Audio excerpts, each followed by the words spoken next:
My name's Chris. And I'm Kristie. This is the Washing Up Podcast, and I'm sort of back to normal. Yay! Woo! Not really ranty. Rant mode paused for the time being. It's paused. It's not gone. It's just paused. We'll see how we go. We finally had a decent episode last night. Yeah, it was great to watch. And an okay episode tonight. Indeed. 2 episodes that didn't make me want to gouge my eyes out, which is... The unfortunate thing is it was the demise of Aldo. Which absolutely sucks. And also kind of a bit of a lesson to everybody out there. If you're going to go on one of these shows, don't schedule your tweets. Brendan Pang may have scheduled his tweet 2 hours ago to thank everybody for having a second chance. And then Masterchef tried to cover it by going, "Good to see you. Good luck tonight." Yes. Trying to make it like he was coming back for that, but the tweet was quite clearly about winning his place back in the competition. So if you were checking Brendan's tweets like 2 hours ago, you knew what the outcome was. Last night, though. Yes. Last night was cool. It was on fire. Fire! I am the god of hellfire! Hellfire! Fire! Do, do, do, do, do. You're fired. Oh, hold on. Wrong. Don't do that. All right, so it was an outside shoot. Dandenong Ranges. Yes, very pretty. Now, there was no Vespa. No. There's no Vespa in the Dandenong. I hate the fucking outside shoots. There's no Vespa. I feel they don't try they hard enough when they don't get a Vespa in. I feel like we've been a bit robbed. Again, on outside shoots, can you not find a hipster to just ride past? Or at least carry it around like it was a mascot. You carry around bloody kitchens. Yeah. You put George in a box. Toddle him out. If you can put Columbaris in a box and transport him, surely the Vespa can pack up. Yes, indeed. I'd hope so. So they went to the Dandenong Ranges and set it on fire. Luckily, there was a whole bunch of fireys there. Now, not exactly what I was expecting. No. A lot of what looks like the office admin people. Quite a number of regional commanders, I presume. It's not a lot of the stripper kind, which is what a lot of us were expecting. Everyone was hoping waiting for the cute fireys to arrive, and then everyone was kind of disappointed to find middle management. Who still are an integral and do an awesome job, and are amazing. But you could feel the air go out of Twitter, and Khan just on the sideline. Well, I guess I should just be focused on my cooking then. The thirst in the tweets was real. It was very real. There were some very thirsty people out there. Poor Kira, who managed to get herself on the Twitter story the other night for the British chef in that challenge. Yes, Andy. As she said, I got myself noted for the thirstiest tweet I've put out in years. Well done, Kira. But for me personally, we had my favourite part of the whole challenge last night. Which was? We had the Queen. We had the Mistress of the Mediterranean. Oh. Mistress of the Middle East. We had... Owning it like a boss. Captain, my captain. Hoda, captain, my captain. That was an example of leadership that we don't often see. No, and I think she did a great job. Her philosophy seemed to be get people to make what they are excited and passionate about making, and then make sure that they do it. It was really strong leadership because, what Hoda decided to do last night was, and she said this on the show, she's like, my ethos about leading this team is to make sure that everybody cooks to strengths. I said to them all beforehand, you make what you want, right? We are a team, so it has to mesh, but you are in charge of whatever dish you want and make it. Yeah. It's perfect management. Absolutely perfect management. Absolutely. You, as a manager, you're basically there to make your team shine. And it was the way that she was like, talking about I want perfection. But she was pushing them in the most lovable way to the point, like no one was getting upset with her for driving them. She took Columbaris' lines and made them palatable. She made them meaningful. Yes. Right? She made all of them meaningful. So you had the fire challenge, you couldn't use any of the mod cons whatsoever. Which included no blender. Which killed, more importantly, there was no ice cream maker. No. There was no ability to use like dome molds in a blast chiller because there was no blast chiller. But this led to my favourite image all fucking series, which is Samira, Khan, and Kristen on the mortar and pestle. Giving it a nice hand job. Up and down with that pestle. The mortar and pestle hand job unit. Yes. Apparently. Oh, God. You know, I really hate it when you're without electricity, you have to give a hand job. Anyway, so they had a couple of things sort of going for them the way they did this last night. So they broke them up in Ben had the other team. We should probably mention the other team. We should the red team. Yeah, we shouldn't just, refer to just the one team. Look, we just need to be grateful no one immolated themselves. There was no I was stunned. Combustible people. Can I point out there's coals. We actually had open flames and nobody got hurt. And I was staggered because as we've seen this year, you put them near anything remotely dangerous and someone's getting hurt. You know why? Thank you, by the way, for the people on Twitter who called out the fact that, yeah, those nurses deserve a shout out for saving everybody, but that's not actually the way you treat a massive burn like what Hoda got by throwing her hand in ice water. No, it's not the prescribed way. You do need to run it under cold running water because it needs to take the heat away. You don't want to cause further damage to the part. But, she did what she did so she gets through. That's what's necessary. Now, what I also liked was there was a great comment by Reese last night on Twitter. I was wondering why I got given the fire. If there's one person that I wasn't expecting to have to manage the flame, it was Reese. And if there's one person outside of me who was wondering that, it was Reese, who was like, I don't know, what do I do with this? He's like, I might be flaming, but it's a metaphor. Sashi, on the other hand, was owning that fire like a boss. He was. His seafood, fucking brilliant. I thought it was really interesting too. They got to the first challenge and Hoda's team is just powering. Yep, squid. And the other side, Khan's like, I want good char marks. I want to char it. Cha cha cha. Cha cha cha. But on the other side, their fire sort of went out. And what was really worrying for me on that was no one noticed.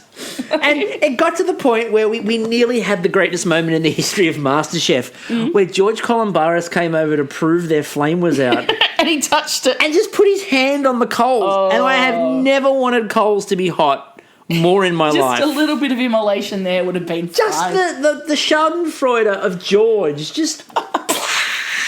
And all I had in my head was that scene in Indiana Jones and Indiana Jones and the Last Crusade.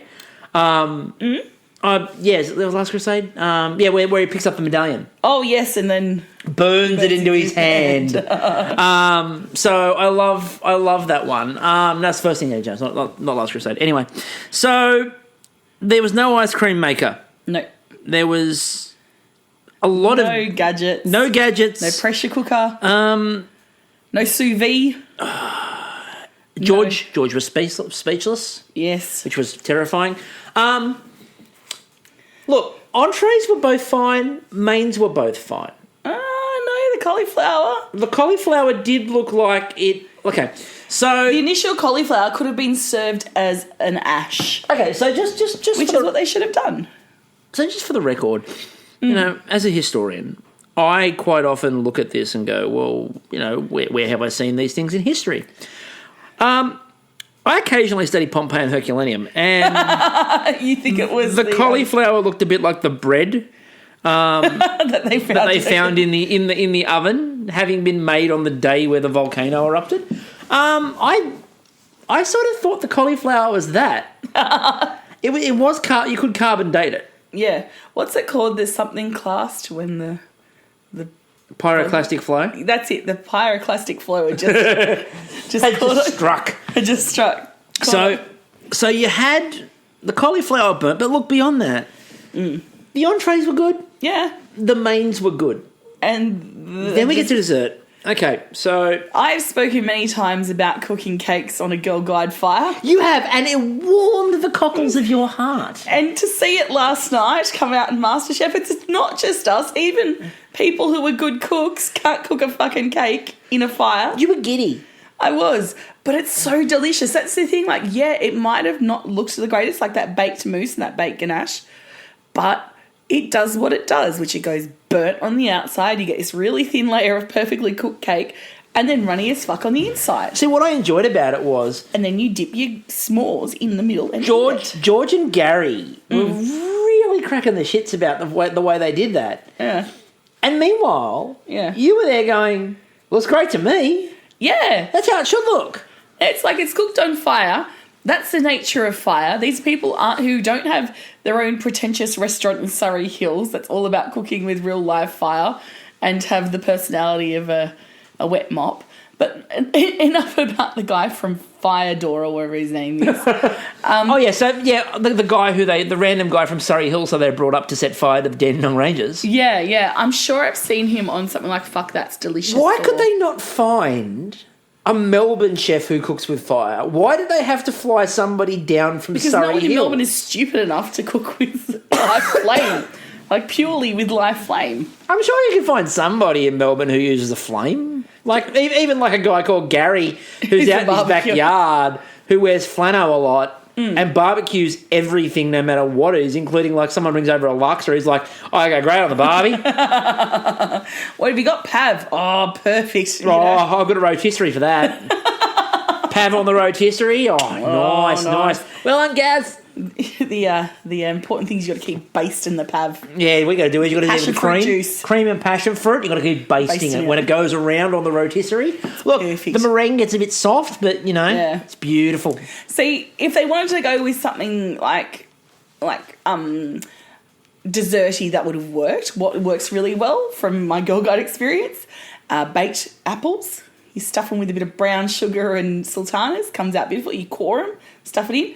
Another favourite, you get a banana, you leave it in the skin, you slit it down the middle and you shove chocolate pieces and marshmallow in there and you just bake that. That's delicious. You know what I do? What? I take the banana and I put it in the fire and I leave it there until it disintegrated and then I go eat something delicious.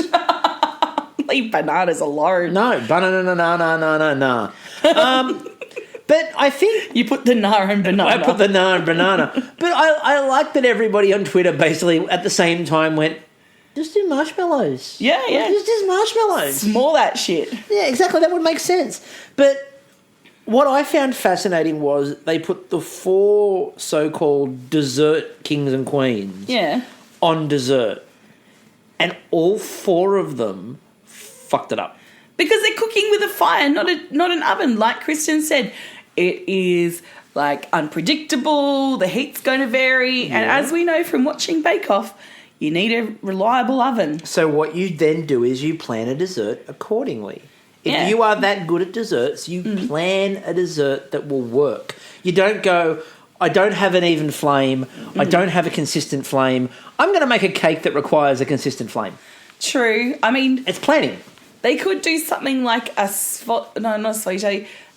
torta, because you're doing it layer up a layer up a layer. So you could like layer up a layer up a layer your chic torta in the fire. Layer up a layer up a layer up a layer, up a layer. What I've decided now I'd like to see though from your little misspoken word before. Yeah. I'd like to see a sfogliatelli done. Oh my God! Think of the hog fat. Think of the hog fat. So it's flammable. Delicious hog fat. So the desserts weren't even really the deciding factor because they were both a bit crap. Yeah. And what I liked though was I actually legitimately believe that what got Hoda's team through was that leadership. That they looked at... Because, I mean, look, I thought her team's dishes were better anyway. Yeah. But it was they were close dishes, but I thought they clearly won. But I think that they also looked a bit at Hoda's leadership there and the way that team was run and just went, yeah, they did a better job all the way through. I think they also had a better scope with what they went in with. Ben, then again, relied on meat and 3 veg. Steak on the barbie. It's been steak week. Yeah. Again, so we added kept with the pub food theme, and Hoda went, you know what? Okay, it's a barbecue-esque, but we can go like fancy. We can go to the North Shore for a barbecue. We don't have to go to the Southwest. We don't have to go Southwest, yeah, exactly. So Hoda's team survive. Hoda thrives as a leader. Yes. Putting Ben's team into elimination. Now, the only reason why I would have been okay with Hoda's team going to elimination. Two pins out. Yeah. We could have taken 2 pins out in one hit. Yeah. We could have taken out Reese's pin and we could have taken out one of Sachi's 2. Yes. If we want this show to be interesting, do that. we have to start taking out pins. Yes. It might be time for some people to try to sacrifice themselves for the greater good. Throw yourself on the proverbial sword. Or don't actually throw yourself on the fire because, you had a fire there and that could have ended. Yeah, we don't need any Hindu funerary rites happening there. Just saying. So we then go on to tonight, which is the elimination. Yes. And it was an elimination with a twist because everything's a twist and reinvention. So we begin with the team that is up for elimination all lining up to do their challenge. No. Apparently to the Imperial March. I was trying to do the funeral march, but just turned the Imperial because... It always does. It always does. So they lined up, they got them all ready, and they went, everyone has to hero prawns. They're back to using the word hero again too, by the way. I didn't mind that. I've missed hero, so I think it's okay. I like the fact. I'm just noting the fact that they actually got back to the word hero. Yeah. So they're heroing prawns. Yes. 45 minutes. Mm-hmm. Then they got them all to step up and randomly grab a cloche. Does sound like something you would say in a deposition in court. Then he asked me to step up and randomly grab his cloche, and I'm like, hey, wouldn't be doing that.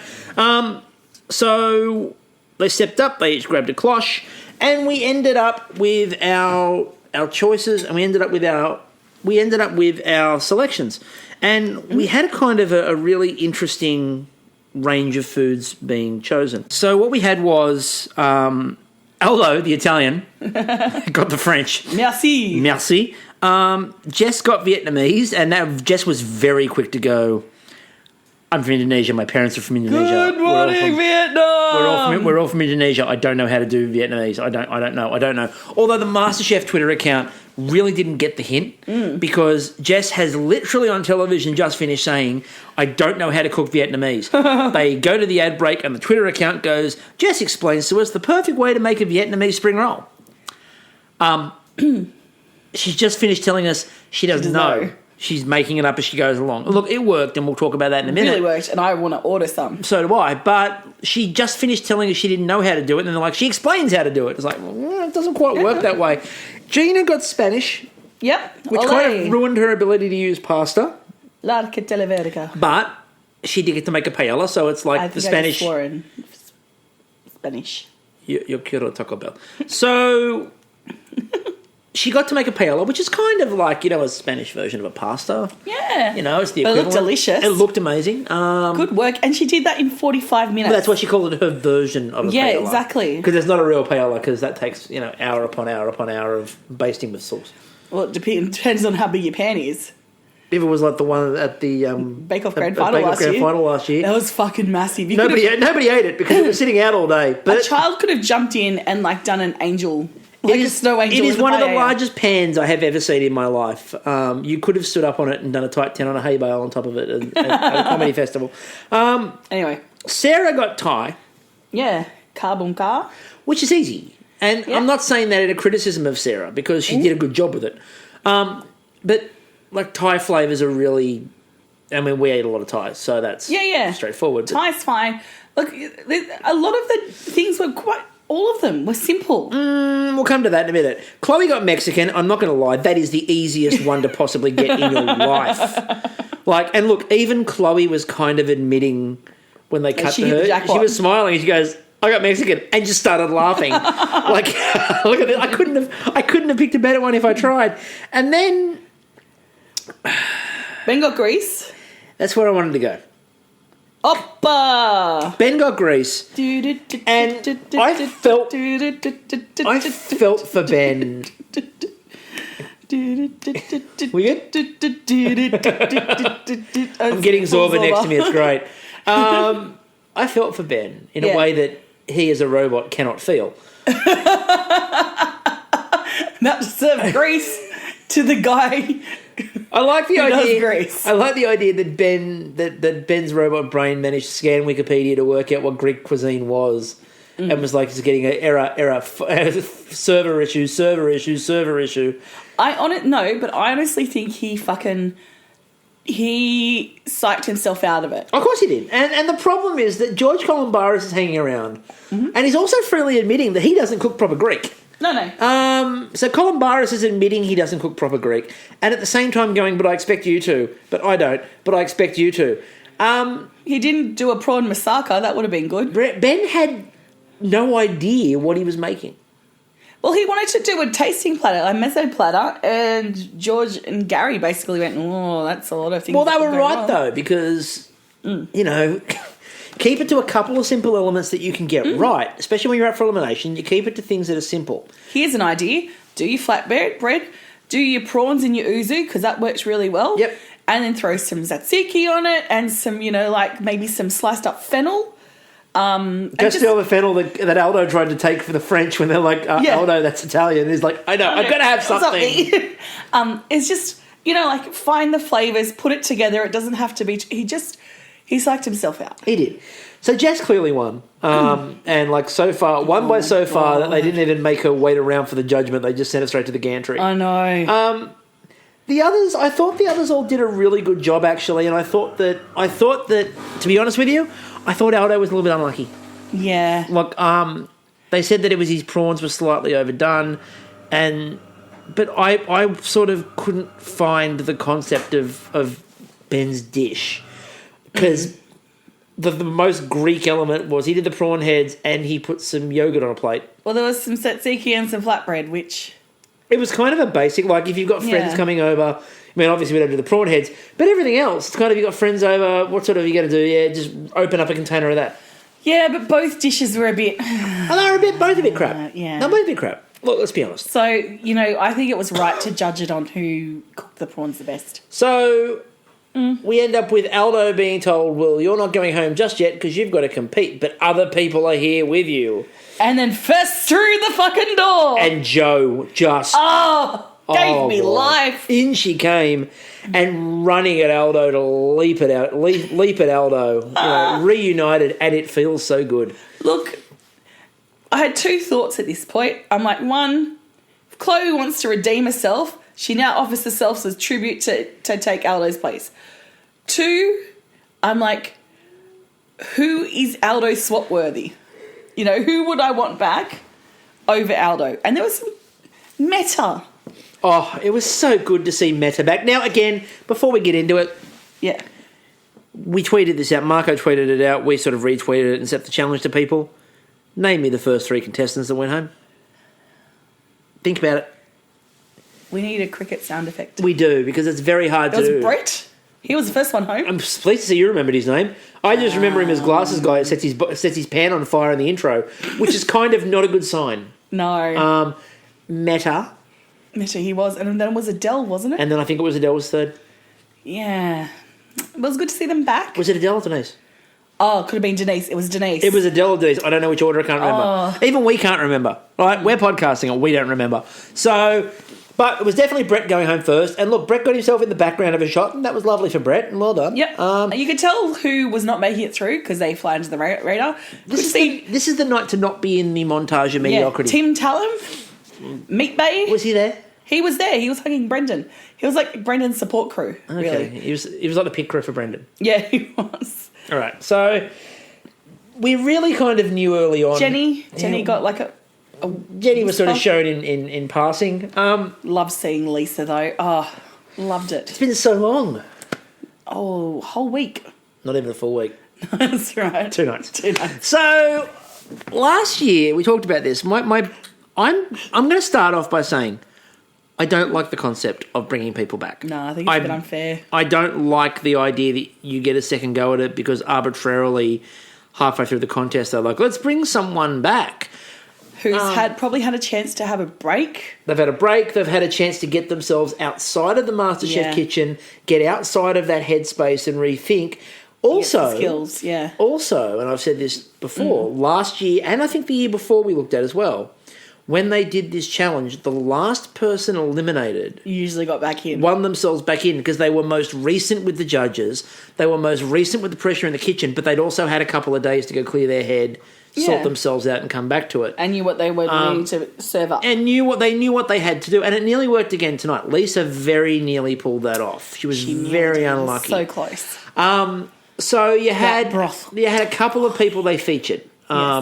Michelle got featured. Yep. Right up until she'd had a holiday tan. Not sure if it was earned or sprayed, but she had I'm going sprayed. And then she followed that up with kale dust. At that point I was done. I don't know. I reckon it'd be nice. See, look, the funny part is, and you know this, obviously. You had a vendetta against kale. I came around on kale. Let me take you back. Just over 12 months ago, if I had mentioned the word kale and I said to Chris, you'll be eating kale this time next year, he would have just laughed in my face, kept laughing. I'd go to bed and in the middle of the night I'd still hear laughing, and in the morning I'd hear this person just say to me, I don't think so. Yeah, okay. So... And then he got to try some lovely roasted kale by the lovely Cheryl from Bake Off. It was beautiful. And it turned him. I'm waiting now for someone to cook you matcha. No. What if I told you this time next year you'll be eating matcha? I've had a conversation with the most matcha-using person that I've ever met in my life who agreed with me that matcha is overused. Oh, okay. So... Well, maybe they should tone it down. This may be a conversation that we'll have at a later date with that said person on the podcast. Oh, that'd be awesome. So, but we had a discussion about matcha, and people who listen to this show for another TV show that we do... Bake Off. Thank you. We'll know exactly who I'm talking about because it's pretty obvious. Dave. Thank you. Thank you, Captain States the Obvious. Yes. So, I don't like this show in terms of I don't like bringing people back. I'm not a fan of bringing people back. It's a little like when you get to the RuPaul Drag Race episode where they bring someone back and it's usually a queen that the judges just fucking love, and it's good to see them back, but they're always the next one to leave. I don't think that's going to be the case here. Not with Brendan, though. And look... He's had a lot of training outside. Off the bat, yeah, Brendan's good. We're not saying he's not good. I'm glad to see him back. I actually think out of everyone, I'm pleased to have him back. I'm a little bit more cynical. And everyone knows I'm a bit more cynical. You've heard me rant. I'm a bit more cynical when it comes to Brendan. I genuinely think the producers were really keen to get him back. He did slice his fucking hand open. Yeah, but that's not why he went home. Yeah, but it would have taken its toll on him. I mean, no one else was living in constant pain with a reconstructed hand. Did anybody else run up the stairs with cobram in their hands? Well, we don't know what happened. It was off camera. That cobram bottle could have come alive and attacked him. It ran at him with a knife? Is that what you're saying? Yeah. We don't know. You're saying the cobram attacked him with a knife? Yeah, oh my God, that's what's happened. Cobram is an entity and it's fucking infected the Masterchef kitchen and it's haunting the place and it's threatening contestants, and Brendan was like, no, I'm not going to use you. And it's going, you're going to fucking use me whether you like it or not. Slice. See, I would have been okay with your theory had your theory been that Matt has come back and is one at a time taking out potential people that could take his cobram spot. I would have believed that. Like he ran around the corner. Okay, that's another working and there's theory. Matt just around the corner slicing people with cobram bottles going, it's my sponsorship. So he's kind of like Jason. Yeah.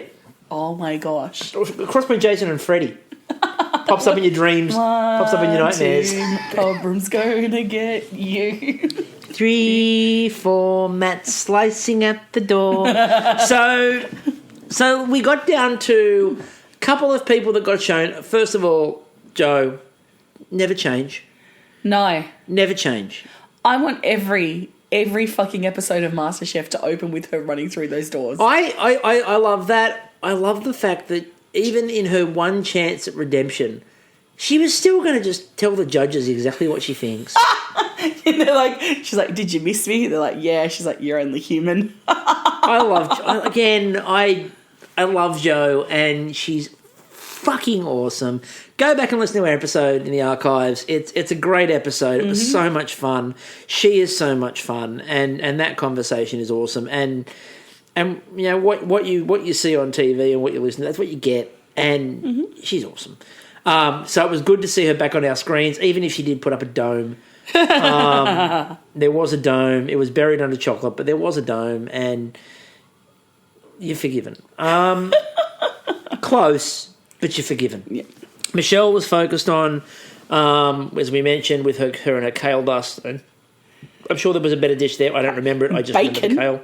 Yeah, but there was kale dust.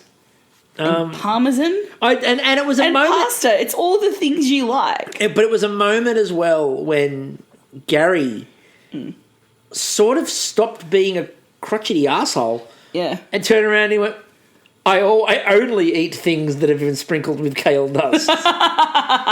Classic lie. The judges sort of eased up a little bit tonight too. I've got to give them some credit. Yeah. They've all been cranky, as we said. The crotchety cravat's been out and about.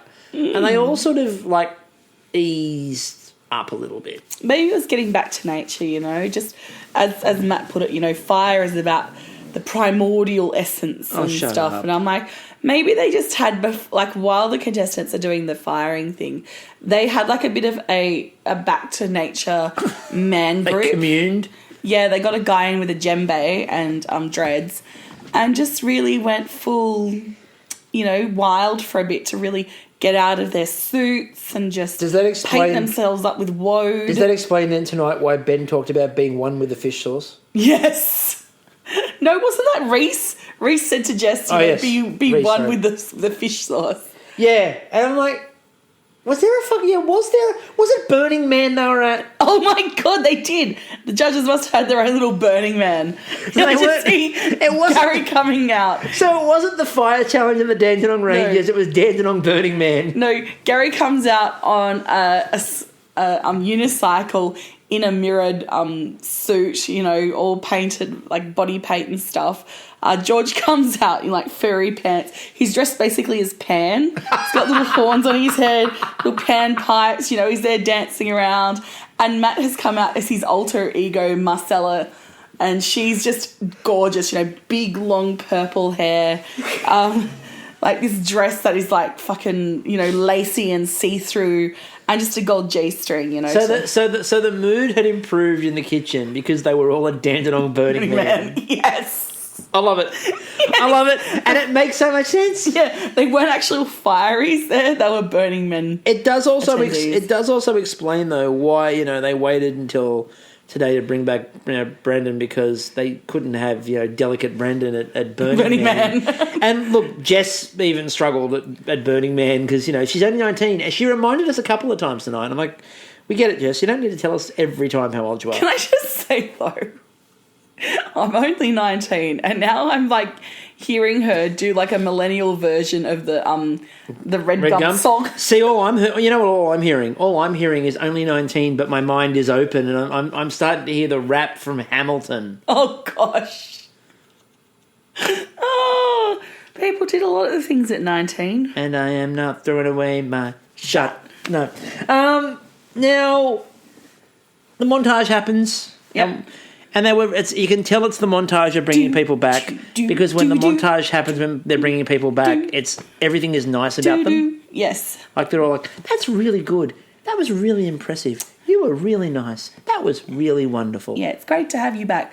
Like Meta's beef and black bean though. Oh, I made an original beef and black bean and I'm like, Meta. So, look, we got to Lisa and Lisa's broth looked amazing. He added me on Facebook. I know, aren't you lucky? You know who added me on Twitter? Did I tell everyone this? Gordon fucking Ramsay. Yeah. How fucking good is that? The Twitter account isn't added by Gordon. I don't give a shit. They liked me. Yeah. Don't care. So, anyway. So, we got to the end and Lisa's broth looked really good. They licked the bowl. And then they brought Brendan up. And look, before they'd even tasted his, they were kind of talking like they were already putting him through. Yeah. And again, as I said, I like him. He's good. The cynic in me, and I am cynical, the cynic in me looks at it and goes, the producers go back to the script they had written originally now, and they get what they wanted in. They really wanted him to go far, and they're going to get their wish. Yeah, but I think it's good to inject him back into the competition this time with his skills. So we can agree to disagree on that. I don't think that anyone should have been put back in, but that's me. Overall, I'd say no to anyone coming back. So that sort of ended. What was it? I said a much better episode tonight. It was a much better episode tonight. Now, better with meta. It was better with meta. Oh my god, that's a TV show he can do. Better with meta. Better with meta. There were some really good Aldo ones, by the way, put forward the other day. I thought there were some really good. There were some really good ones the other day for Aldo. Yeah, what did we get? So we had a couple of them. I'll just bring a couple of them up now. It was one of my favourite things. I think those Aldo TV shows are one of my favourite things I've ever done. My favourite one of the responses we got was "The Road to El Dorado." Oh yes, by Josh.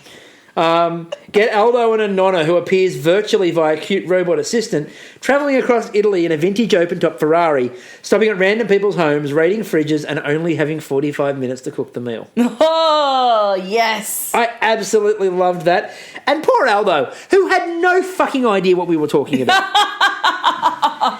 Absolutely no fucking idea what we were So we know he doesn't listen to the podcast. So, no, it was the first call went out before the podcast. Oh, okay. So, Aldo, look, he may not listen. To be honest with you, if he doesn't listen, I wouldn't be surprised. No.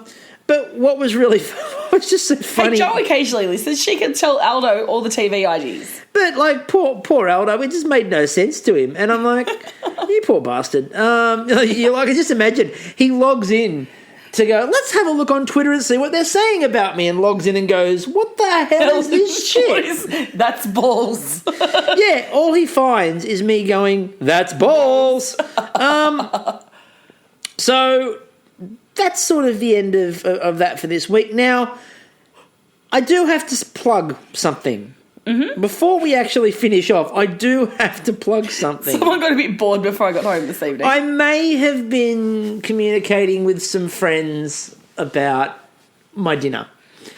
And we were sort of sending food pictures back and forward, and I decided that I was going to do a quick vlog while I was cooking. And what it became was my audition, my voiceover bits for Masterchef. And as you'll see, the poor character that I was playing kind of has a bit of a meltdown about halfway through. Luckily, there's wine. And the wine happens to kick in, and there may even be a wig appearance at the end of it. So it's shot completely on a phone with no script and no second take. Everything was a first take. But it's got props. So have a check out the Washing Up Twitter account. It's called Not Even Masterchef. I will put the link up on Twitter so you can find it. Go watch it. Delight in me being weird while I'm cooking dinner. By the way, the pasta that I was actually cooking is delicious and it was really nice. So I actually did end up cooking the meal after all that and eating it, and it was great. So Not Even Masterchef, it's at The Washing Up on YouTube. So go and check us out. It's our first actual video up there. We've got some more things planned in the coming weeks, so keep your eyes out for that too. Anything you'd like to plug in general, or just being awesome? Today is MND International Awareness Day. Yep. So if you live in a state or territory in Australia, check out your local MND association. For example, MND New South Wales, MND Victoria, MND South Australia, and see if there's anything you can either get involved with or you can donate to. Something that you know about is the ALS Ice Bucket Challenge. ALS is one type of motor neurone disease, so it could be something if your school or office is looking to do something fun for charity. It's a particularly brilliant time of year to do an ice bucket challenge. Perfect time of year to do the ice bucket challenge. Perfect time of year. Can't get any colder. So, get involved and help out if you can. Incredibly worthy cause. So with that, we will see you all on Sunday night, where because his TV show failed, Adriano Zumbo's back. Woo! Woo! He's back. With a croquet bush. Of course he's back with a croquet bush. Do you reckon he's hiding in it? It looks that tall. One of my favourite things of MasterChef, before Help, there's a nut in my eye. before I was even that focused on MasterChef, There's a crook in my eye. one of my favourite things that I ever saw was the last World Cup. Was the last one or the one before? It was one before, where Rob Sitch was doing his impression of George Columbaris, and the only line I remember is "Good croquet bush." So that was my first impression of George Columbaris, and it was probably the best one, to be honest with you. Anyway, up until Sunday night, I'm still Chris. I'm still Kristie. We'll catch you all then. Ciao.